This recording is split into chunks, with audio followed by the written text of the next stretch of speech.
Good evening, everyone. Welcome to our first international event online for the European Researchers' Night. As you might know, European Researchers' Night is taking place simultaneously in over 400 cities across Europe and beyond. We are very happy to announce that our webinar has reached its full capacity. So for those of you out there who cannot enter the webinar, please follow this event on YouTube and Facebook of Campus Iberus or UBNA, Public University of Navarra. So it seems failure is a very interesting subject, but it is actually not just about listening, but speaking and sharing. So we have here today very brave speakers that are PhDs that are willing to share with you their personal failure stories, and they will open the debate. I will kindly ask you to introduce yourself. Please, Natalia, go ahead. Hello, everyone. I am Natalia Lopez Cortés, and I am a PhD candidate and a research fellow at Universidad de Zaragoza. My PhD program is linguistics, and I am right now in my last year, so that means that next September or so, I will be giving my thesis dissertation. I am a member of SILEX, which is a research group focused on the scientific study of language, and my thesis is about words with more than one meaning. So thank you for having me. All right, thank you, Natalia. Go, Miguel. Good evening, my name is Miguel Vicente, and I studied in the University of the Basque Country, but now I'm a PhD student in the Public University of Navarre. Good. I'm doing my thesis in Wood Science in the Science Department of the aforementioned university. Thank you. Katerina, it's your turn. Good evening, everyone. My name is Katarina Kachenko. Originally, I'm Ukrainian, but I did my master in Italy. I'm concluding my first year of PhD at the University of La Rioja. I'm working in the field of chemistry, and my project is about lipid biomarkers in Parkinson's disease. Very good. And Katerina, you are from the Iberus Talent program, right? Yes. And also Jessica. Jessica, please go ahead. Hello, everyone. I am Jessica Gade. I am Iberus Talent PhD student at the University of La Rioja, and I am at the Department of Agriculture. And my PhD thesis is about the detection of antibiotic residue in meat commercialized here in La Rioja, and how these antibiotics can affect the growth of bacteria in this kind of food. Very interesting, thank you. And Eva?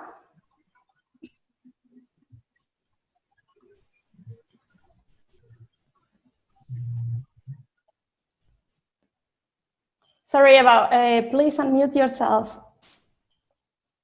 The first failure for me. Good afternoon. I am Miguel Benitez Ruiz from University of Zaragoza. I do my PhD at the Department of Health and Sports Science. My PhD thesis is about evaluation of inhalation device in the pediatric pulmonology consultation in a tertiary hospital in Aragon. When I decided to start doing my PhD, I have doubts about which topic to choose for my research, but finally I select this one because it's an approach that the nursing professional is trained to carry out. Thank you. Thank you, Eva. Thank you, everyone. And also I would like to thank my colleagues, Carmen and Salome from Campus Iberus, who will take care of the chats and your questions. I hope there are a lot. And also Isabel, which is in the technical support behind the scenes.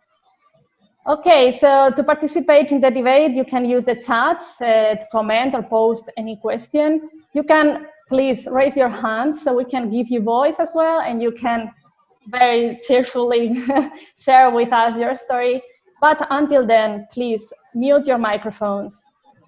All right, and without no hesitation, I would like to give the floor to our wonderful chairman, Professor Jaquin Sevilla, who is head of the culture and outreach area of the Public University of Navarra, and will chair our lively debate today. Okay, thank you very much for inviting me to participate in such an interesting and hopefully funny debate on failure on science. That is something that is normally not so, we don't talk about that so much. Used to be said that history is written by winners, and the moments of failure are not in the textbooks of history of science. When we are told about Galileo or Newton or Darwin or whoever in the history of science, we are only told about the great successes and how great achievements they got. But for sure that all of them were caught in a huge number of mistakes, errors, problems, and all kinds of wrong things. So when we start in research as PhD students or whatever, the first time you meet failure, well, I was not expecting that. It was supposed to work all the time perfectly well. And this is not the case. Also, when you're going to public outreach, people expect from science that everything is okay. This is one of the stories that we have heard in this COVID story that we've been living for the last months, that people expected from the voice of science to be one and unanimous, and no failures, and all studies were perfect at all moments. And we are seeing that this is not the case, and the vaccine that was supposed to have, I don't know what number of, is not so good, and everything.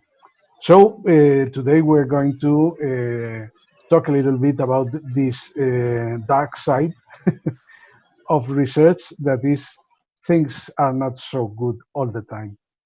Indeed, thank you, Jaquin. And actually, just as a matter of fact, I think they are very brave, the speakers of today, because we had this call for audios, and there weren't that many of participants being brave enough to send their failure stories to share openly. So I think it is indeed a dark side that we all tend to hide, and it shouldn't be that way.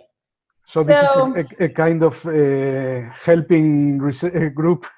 Yeah, hello, yeah. I'm a scientist and I have some mistakes. I hope that it will be motivating others, because there are always a lot of ups and downs during a PhD life, and research has tons of uncertainty around you. So when you experiment. And all right, so we have really nice videos we made from your stories, and we would like to watch them and stream them for you. All right, so go to video. Hello everyone, my name is Natalia Lopez and I am a PhD candidate at Universidad de Zaragoza. My research takes place in the field of linguistics, and in particular in the field of psycholinguistics. Psycholinguistics studies the psychological and cognitive processes that underlie language. So we try to answer questions such as how speakers understand language, how children acquire language, or where in our brain we store words and meanings. In order to answer these questions, we conduct experimental tasks where speakers do something language related. So for instance, they read a sentence or they try to recognize words from their mother tongue. And then we analyze these responses to see what generalizations we can obtain about language. I designed my first linguistic experiment a long time ago. I was really excited, mainly because I thought that experimenting was a thing that was limited to other fields of science.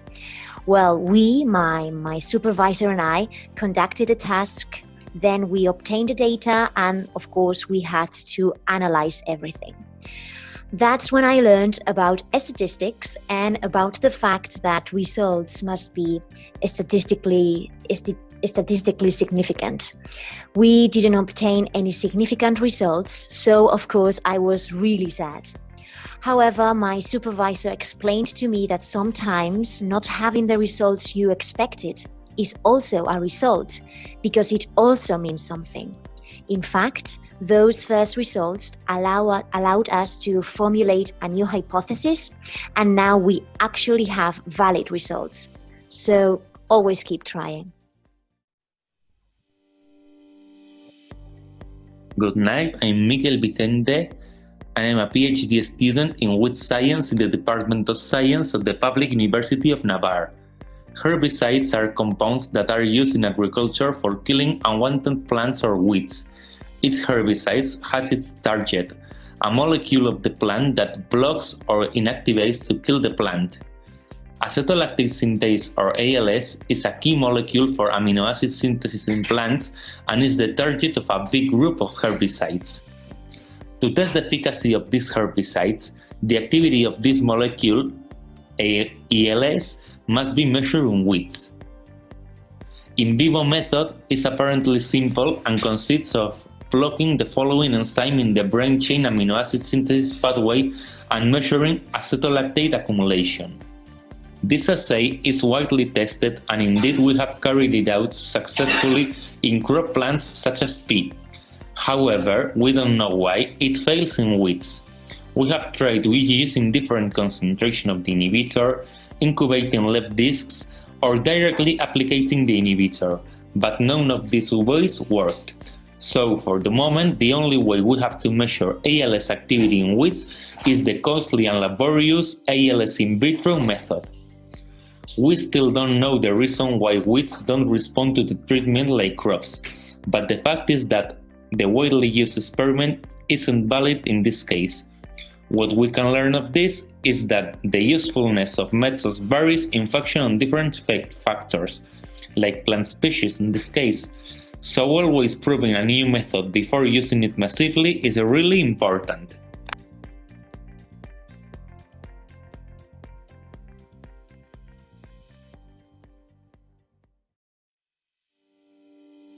My name is Katarina Kachenko. I'm from the University of La Rioja. My story is about my first traineeship experience in the Hospital Research Center. After some days being in the pharmacology lab, my supervisor asked me to help them with analysis of plasma samples. They explained me the working protocol, and I started to work. The quantity of plasma was limited for every patient. Each day we were dosing 2 blocks of samples. Each block consisted in 20 vials of patient plasma and 3 controls. Due to my little experience, I forgot to nominate the tubes, convinced that I would not confuse them. And at one point of procedure, I put a double of metabolite in one tube and nothing in another one. After the ultra-high performance liquid chromatography was run, my supervisor understood what was done, because the calibration curve was really strange, making other samples be out of the calibration rate. I was totally ashamed about that. But fortunately, no one got mad, because they still had some plasma samples for further analysis. My colleagues supplied me with indelible pens, and we became friends. Thanks to this experience, I learned quickly how to deal with the software for the instrument, and what's more, I started to be more careful and concentrate. From that moment, all of my following analyses were impeccable.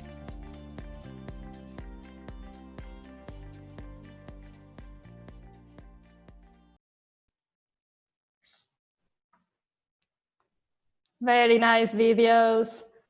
So please unmute yourselves, the microphones, because the debate is going to take the start. All right, so Jaquin, would you like to say something about these very nice stories? No, very nice stories, as you said before, very brave of telling that you have to learn the procedures and labeling tubes and the exact dose of reagents and the statistical significance, the amount of samples you need to be convinced of an experiment. These are things you have to learn, and in some cases you learn them the hard way, but it's the only way in many cases. How was your experience with this? You've been brave as to telling us. How was at the moment of these failures to occur? It's a question for all of you. I don't have any particular order. Maybe. Do you want to start, Katerina? That it's very like tangible error, like on not marking the tubes. Everyone has done that once. Actually, I was super ashamed because, you know, when you start to work in a new lab and you don't speak the language of that country, because at that moment I didn't speak French, and the technician and other students, some of other students actually, they didn't speak English. So all I had is my working skills to show, and I failed on that. So it was super embarrassing initially, but everything went super good actually, because they still had some plasma samples for the future testing, and nothing. We got super friends with other PhD students in this super international lab, because we have people from Cambodia, people from Vietnam, from Poland, from Ukraine, so everything was good. Do you think that there could have been any way of preventing these kind of mistakes? Maybe some training or something? Actually, yes. First of all, you should always label the tubes. It was a super automatic procedure, because you need to use your pipe and do like something like that with a lot of metabolites in front of you.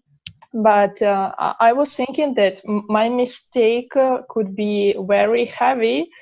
As I told, there was not enough plasma samples for dosing, and some plasma was from previous years, so it could be impossible to provide other tubes. So I guess when you start to work, you should concentrate yourself, just leave all others.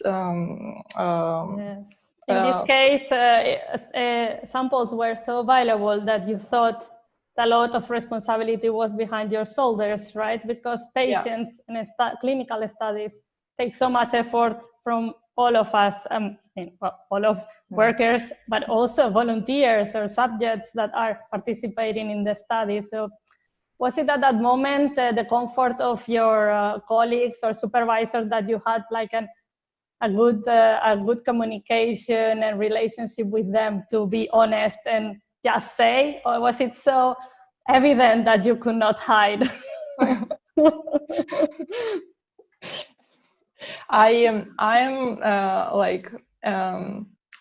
When I did a mistake, I'm the first one to admit that. But at that moment, I didn't know nothing about the calibration rate, how does the machine work and instrument work. So I was, it would be obvious that it was me. But actually my equip was super nice. So I think that in the health working environment, it is super important to have to maintain every time simplicity and humility to deal with your colleagues, to talk about the failures, about mistakes, what could be improved, what was done. So yeah. Especially when you... Sorry, Natalia, go ahead. It's okay. Yes, please. Go ahead, Natalia. Related to what Katerina is saying, and also what Jaquin was commenting earlier, I think it's very important to admit that you don't know how to do something. I mean, not everyone can be perfect at everything. So from my experience, my background in linguistics is theoretical, let's say. So when I started to design experiments for my TFG, my last the trabajo de fin de grado, right? Yeah, that's it. Thesis. When I started to design the experiments, I had to tell to my supervisor, I don't know what I am doing. I don't know what statistics is. I need help. So I think it's important to be brave and to ask for help and to rely on other people and colleagues and on our supervisors. Yeah, sure. When you start in science, it's usual that you think that after the studies you know everything, but actually you know nothing. Yeah. So it's important to ask. And about the training, Joaquin, you said the training for not making mistakes. Actually, the best training for not making mistakes is making a mistake, but a very, very silly and terrible mistake, because then you won't repeat it again. Yeah, for I'm sure that Katerina is not going to make that mistake again. No, for sure, no. For In sure, all her no. life. I agree completely with you. And that's the reason why starting in research goes through a PhD in not just courses. But on the other hand, the doctorate schools, they are planning courses because, as you know, you have to do some courses. So they try to plan the best ones to help PhD candidates to work the best. So my question was, if you think from your experience that some of these courses could be better oriented just to avoid some kind of these mistakes, but for sure that you have to fail sometimes to be sure and to learn to really learn how to do things. For example, the Natalia example on statistics. Yeah. There are always courses of statistics in the doctorate schools. Yeah, and I mean, it's really good that there are those courses, but I have some problems with them because sometimes, most of the times, it's a course on how to use R commander, for instance. So it's the method, the program, how to use it. So my problem was, I don't know how to use the program, but I also don't know what I have to do. What are the statistic methods that I have to use because my background is theoretical. So I think these doctoral schools should also listen to us because not everyone has the same background. Indeed, I mean, if you are working with languages, then why should you know about maths Yeah, or statistics? That's it. In your case, what do you think? I mean, in your video about how bad results are also results and finding a new hypothesis, but what do you think about publishing also bad results? Did you publish those results, or do you think they merit also to be published, bad results today? That's a really interesting question because the fact is that most journals, at least from my experience, are not really interested in publishing negative results. And when I say negative, I mean results that aren't minus 0.005, right? You know, so they are only interested in positive results. So that is a problem because, for instance, we as young researchers, we read those papers and we think that everyone is doing great, everyone is obtaining awesome results, and then you are not able to do that. So of course you think, oh, it's my fault. I am not good enough to be doing this thing, or I am doing something wrong. But the thing is that probably those great researchers that you are reading have also obtained negative or not significant results, and they have not published them. So it's a secret. Right? If good results were so predictable, then there would be no experiment needed, right? So yeah, sure.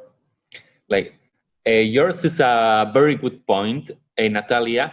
I also would like to add that, well, I like very much your sentence that negative results are also results. Well, I know this isn't about linguistics, but I will translate it to my field, to natural science. The objective of natural science is to understand how the nature and the processes work.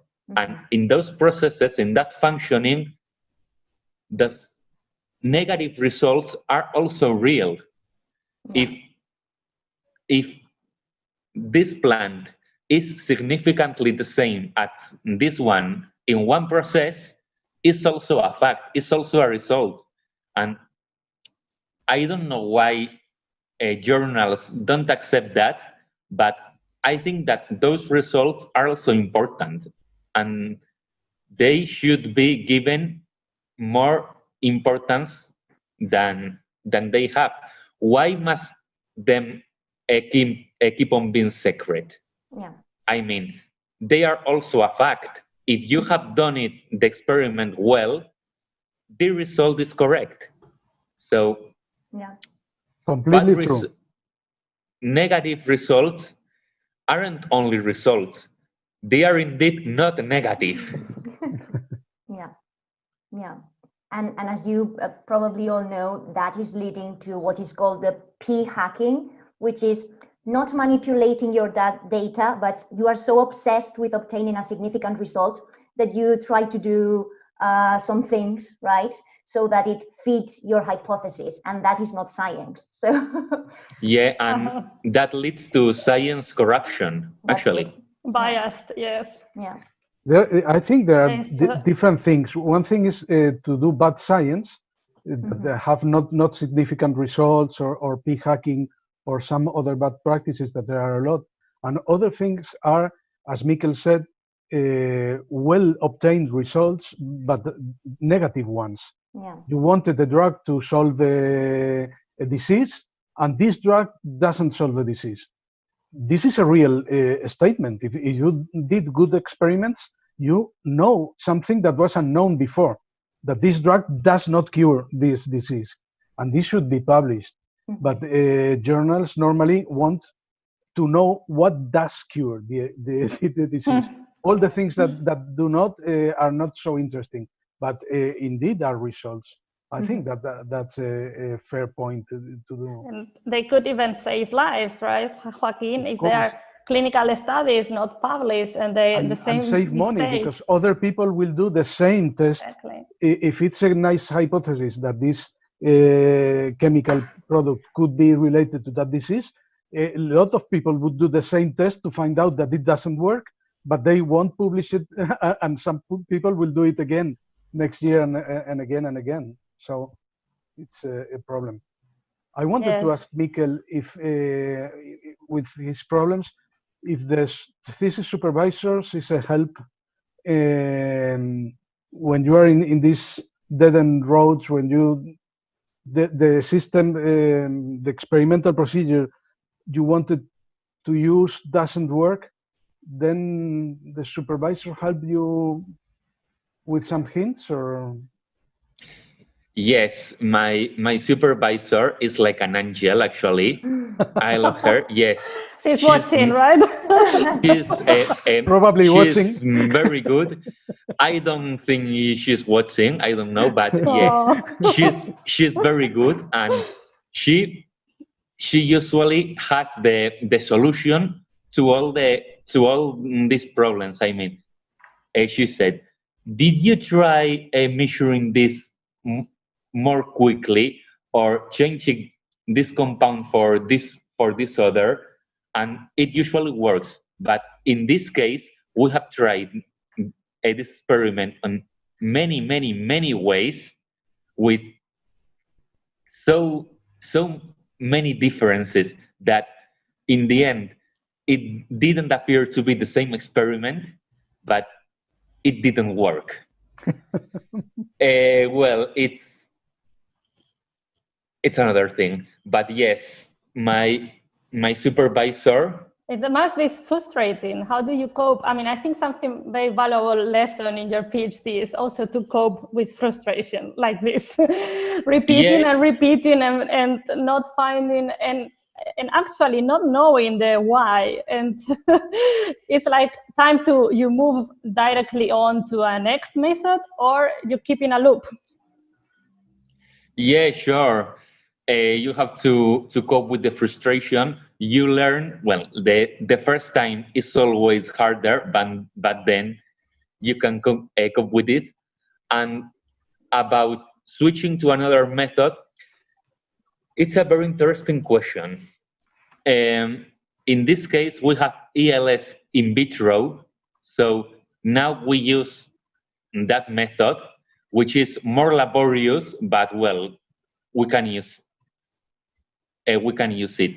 If you try a method like changing through 2-3 things and it still doesn't work, then it's a good idea to switch to another method. Which is the problem? That sometimes you either don't know any other method to measure what you want, or there is another method, but you don't have the material or the resources to carry it out. So it depends. It depends of the case. It's a very good question, actually, Nuria. Well, you were saying that in vitro was very laborious, more laborious than in vivo, while normally it seems like the other way around, at least for other sciences, that going in vivo is always more costly and laborious than in vitro, that is preliminary testing. But it was funny about your story that it was the other way around. Not in this case. Because plants are different than animals. Yes, plants are different. Yes. Hashtag plants are different. Yeah.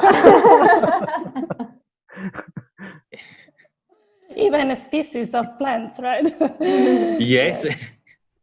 Okay, so do we have any comments from the social media or any other comments from the audience? Yes. Perhaps? Sorry. Well, we have some comments on YouTube.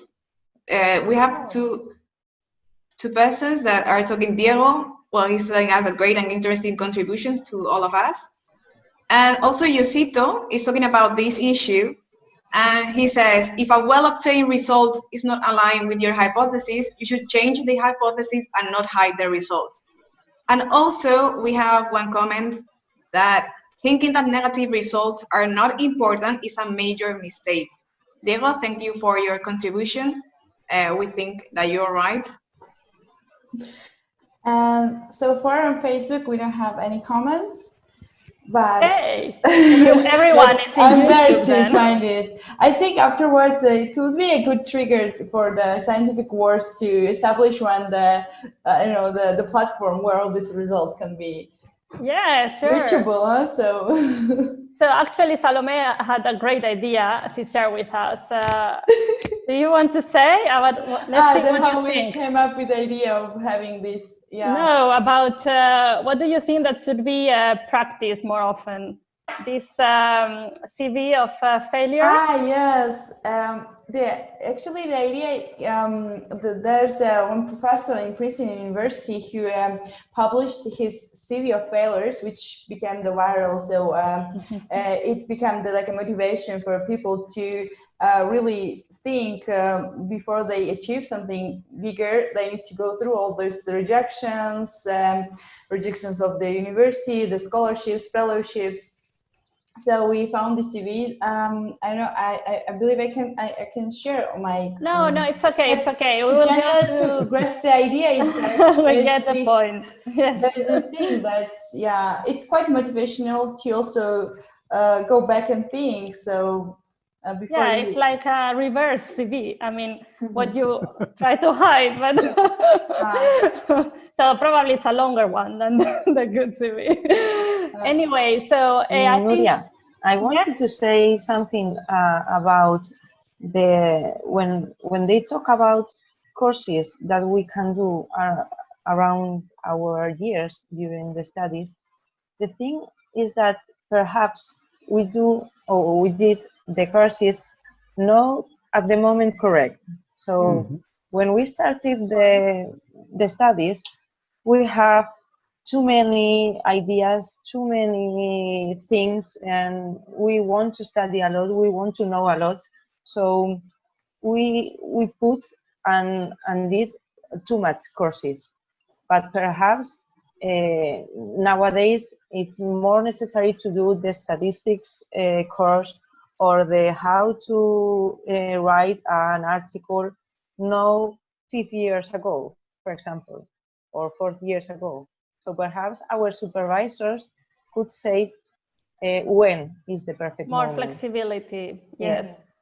And perhaps also more tailored based to the topic you research could also be. I don't know what is the exact offer because you're coming from different universities, but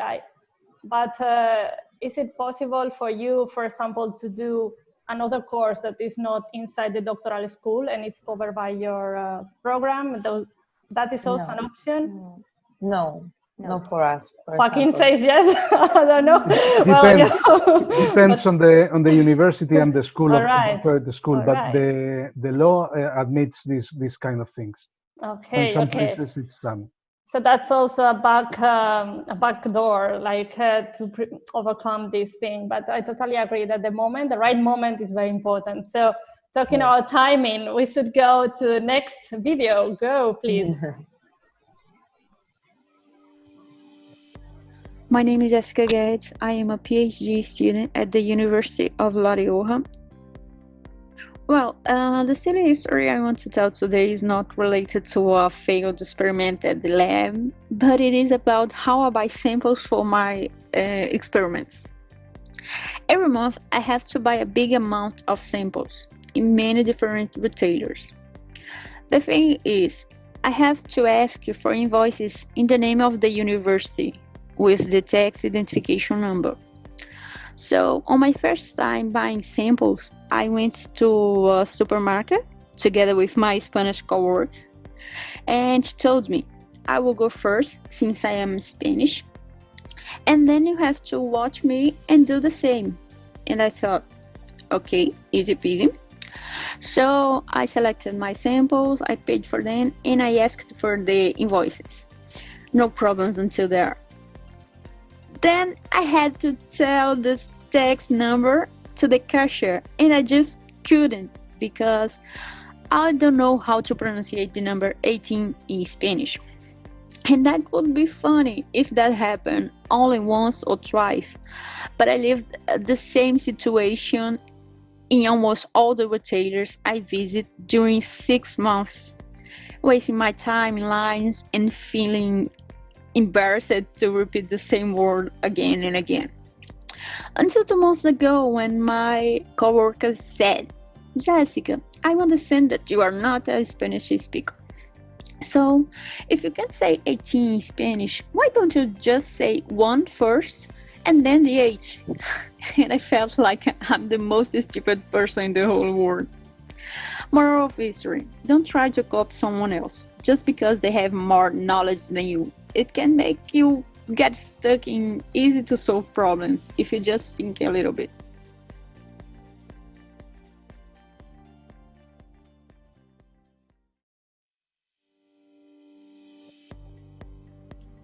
Good morning, I'm Miguel Benitez, Ruiz, a PhD student from the Health and Sports Science program at the University of Zaragoza. I work as a nurse for 15 years and currently I'm developing my care profession in the Miguel Servet Hospital, and I'm also Associate Professor of the Nursing Faculty of the University of Zaragoza. About 6 years ago, a colleague from the hospital suggested me to start these doctoral studies because I really liked research and I was always involved in projects. This colleague lent himself to be my thesis supervisor, and I researched another one in the faculty because our program has it as a requirement, and I started working. We choose a topic where the nursing staff will develop their own activities, and we began to work. The first thing I did was a systematic review of the line of research that we were going to develop, and I managed to publish it without any of my directors correcting the work I have developed. I continued doing the field work. At the beginning we proposed 6 months, but finally we extended the time to 1 year. All these things thanks to another fellow medical specialist, not my director, but another who helped me a lot to be able to finish collecting the entire sample. About that period, another problem arises, which is the medical discharge of my thesis director from the faculty. I spent more than a year with him on leave. My head of the hospital was not helping me either, so I took the opportunity to find another thesis supervisor who was involved in my work and to overcome this failure that I have been dragging on for years. I continue with enthusiasm and eager to finish my thesis, and I get through another colleague from the faculty, also a doctoral student in her last year, a new motivation and pass. She gives me the guidelines to start with statistics and to write the GCR article that I need to be able to defend my thesis. 15 days ago, we managed to send the article to a magazine. It seems important to mention that in the end, with motivation, good self-management, help from the colleagues you meet along the way, I've managed to overcome the failures.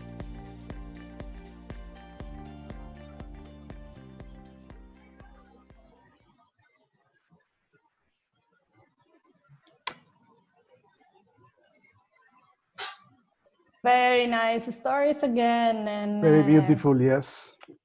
Yes. I don't know if they're really from the core of, especially the first one, from the core of research, but for problems we have in life.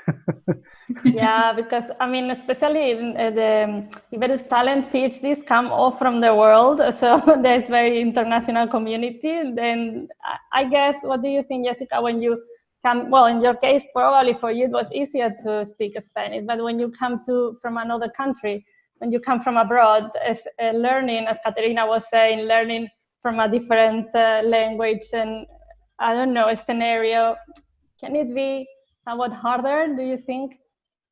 Not really. Actually, I think it depends of your previous experience and if the country where you are from and the country where you are studying, how much different they are. Because, for example, for me, I think it's easier to understand Spanish than a Japanese girl, for example. But of course, it's another reality, other customs, food, language. So if you are not a person who can, I don't know, to adapt to the situation, maybe you can have some problems. But of course, it's limited to the cultural environment, because if you are talking about the scientific environment of the lab, then you have different kind of failures that you can pass through, and it depends from your previous experience, if you are on the same field, if you are studying something that you already have some knowledge or not. It can depend. Okay, good.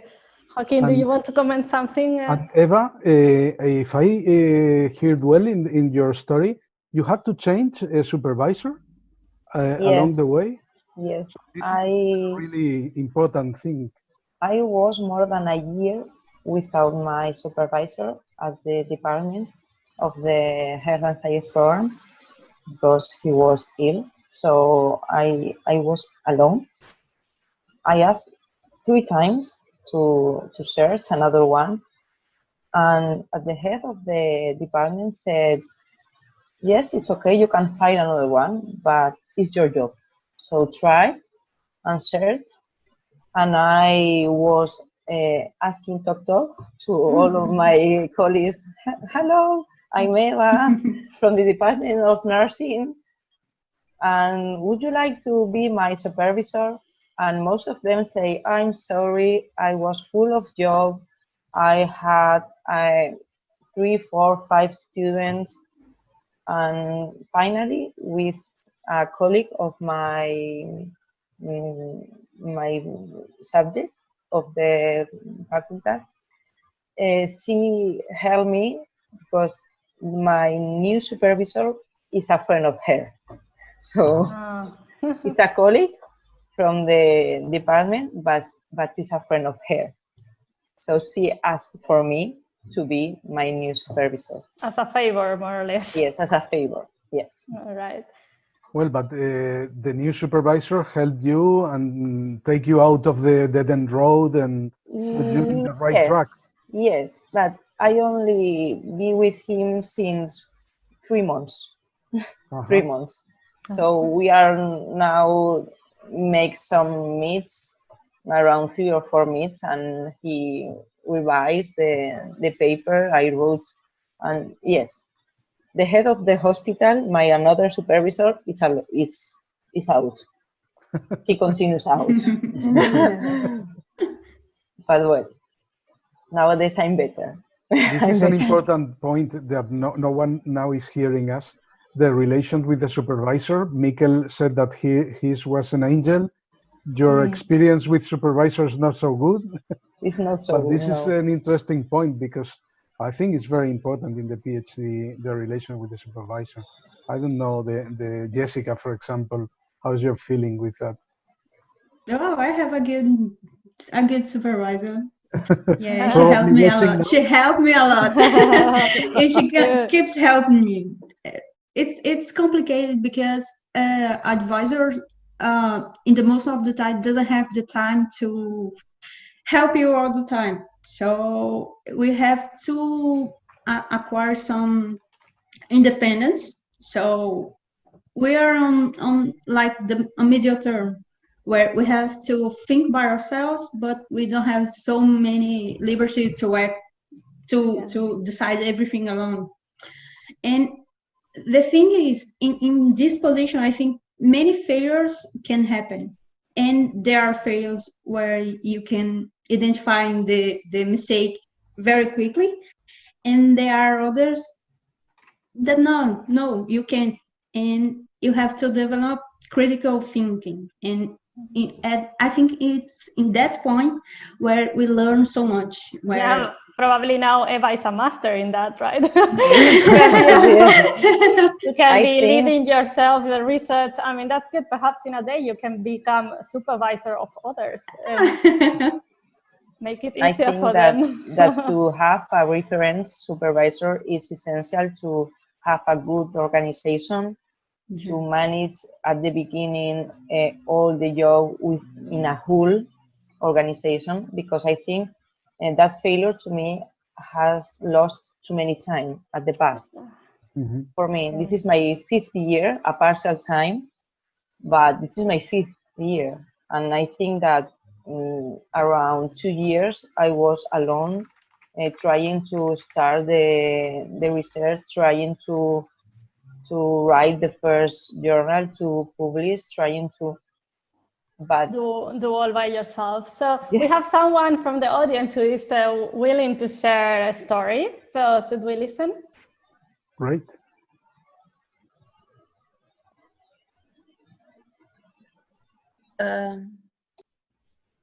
Hola. Do you listen to me? Yes, Anna. Yes. Hola, hola. Please present yourself very briefly and tell us what is your failure about. I'm Ana Mota. I'm a Portuguese agronomist and I'm doing my PhD under the Iberos Talent Program at the Public University of Navarra. Okay, so just a small comment, because it was a nice surprise to see Jaquin here. And I started my PhD in the very beginning, let's say, with a course that he gave, and he taught us that even Marie Curie failed. And I felt much more calm and peaceful looking at my own failures. But the story I'm bringing was on my first research work that I did after my master thesis. So I was doing a field experiment where I had to collect gas samples. So with a syringe, you take the gas from a box and you put into a little glass container that has a valve on top, and that's it, and you store them. Of course, as all of you that are listening and talking, equipments fail also. So our equipment broke, and I had more than 300 samples per day, and I needed to run them, and me and my other colleagues, all of us with all our guests to run. So my professor said that we need to store them and to organize ourselves, and it was okay to freeze them because in a year it will be okay. Of course, as a young researcher, I listened to the professor and okay, no worries. And when the time came, I ran all my samples and zero gas, nada. So almost 1 year of every day, sun, raining, collecting gas samples 3 times per day, and everything went to the garbage. So that was when I understood that no matter what we listen, what we read, or I don't know, we should not trust. We should do a small test, a small proof on our equipments and everything, and just, I don't know, try before you do your big real experiment, so you don't have these setbacks. Very nice advice, Ada. Very Thank nice. you. Sorry for Very you, nice. Anna. Thank you. It's Thank okay. you. It's okay. We learned from this, no? Yeah, I know you will pass through it. Yes. Thank you. Thank you. Thank you very much. Nice to see you. Well, to hear from you. Well, we also have comments in the chat. Participants really liking the event and saying that failure is the best teacher ever. And it's true. It's true. It's true. Yeah, yes.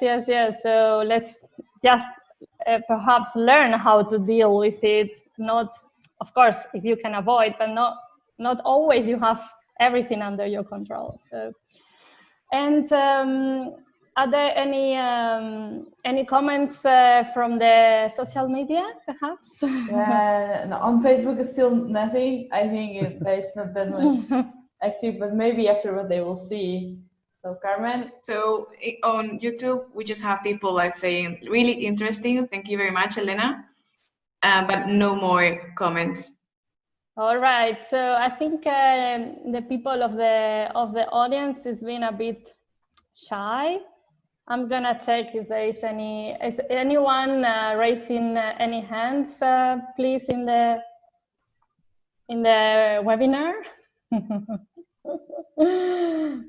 As I cannot see. Oh, we have here Rasmi. And hey, Rasmi, how are you? No? Oh. Right. Can you hear me? Yes. I'm good. You wanted to comment something, right? Yes. What would you like to say?